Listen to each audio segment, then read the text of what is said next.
ಅಕ್ರಮ ಕಳ್ಳಿಬಟ್ಟಿ ಅಡ್ಡೆ ಮೇಲೆ ಪೊಲೀಸ್ ದಾಳಿ. 1790 ಲೀಟರ್ ಕೊಳೆ, 10 ಲೀಟರ್ ಕಳ್ಳಬಟ್ಟಿ ಸಾರಾಯಿ ವಶಕ್ಕೆ. ರಾಯಬಾಗ ತಾಲೂಕಿನ ಮರಬ್ ಗ್ರಾಮದಲ್ಲಿ ಅಕ್ರಮವಾಗಿ ಕಳ್ಳಬಟ್ಟಿ ಸಾರಾಯ ತಯಾರು ಮಾಡಿ ಮಾರಾಟ ಮಾಡುತ್ತಿದ್ದ ಮನೆಯ ಮೇಲೆ ಬುಧವಾರ ಕುಡ್ಚಿ ಪೊಲೀಸರು ದಾಳಿ ನಡೆಸಿದರು. ದಾಳಿಯ ವೇಳೆ ಕಳ್ಳಬಟ್ಟಿ ಸಾರಾಯಿ ತಯಾರಿಕೆ ಬಳಸಲಾಗುತ್ತಿದ್ದ ಸುಮಾರು 1790 ಲೀಟರ್ ಕೊಳೆ ಹಾಗೂ 10 ಲೀಟರ್ ಕಳ್ಳಬಟ್ಟಿ ಸಾರಾಯಿ ವಶಕ್ಕೆ ಪಡೆಯಲಾಗಿದೆ. ಇದಲ್ಲದೆ ಅಪಾರ ಪ್ರಮಾಣದಲ್ಲಿ ಸಾರಾಯಿ ಸಂಗ್ರಹಿಸಲು ಬಳಸಲಾಗುತ್ತಿದ್ದ ಬ್ಯಾರೆಲ್ಗಳನ್ನು ಪೊಲೀಸರು ಜಪ್ತಿ ಮಾಡಿದ್ದಾರೆ.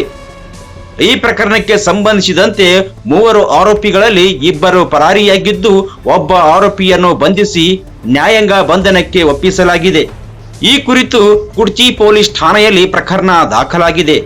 ಈ ಕಾರ್ಯಾಚರಣೆಯನ್ನು ಮೇಲಾಧಿಕಾರಿಗಳು ಮಾರ್ಗದರ್ಶನದಲ್ಲಿ PSI ಪ್ರೀತಂ ನಾಯ್ಕ್ ನೇತೃತ್ವದಲ್ಲಿ ASIಗಳಾದ KR ಸಾಳುಂಕೆ, ಸುರೇಶ್ ಕಲ್ಯಾಣ್ಪುರ್ ಹಾಗೂ ಸಿಬ್ಬಂದಿಗಳಾದ PL ಕೌಟ್ಕಪ್, HS ಗುಡ್ಡತ್, BS Kot, AS ಶಾಂಡಿಗೆ, AS Patil ಮತ್ತು ಮಹಿಳಾ ಸಿಬ್ಬಂದಿ RS ಸನದಿ ಭಾಗವಹಿಸಿದರು ಎಂದು ಪೊಲೀಸ್ ಮೂಲಗಳು ತಿಳಿಸಿದ್ದಾರೆ.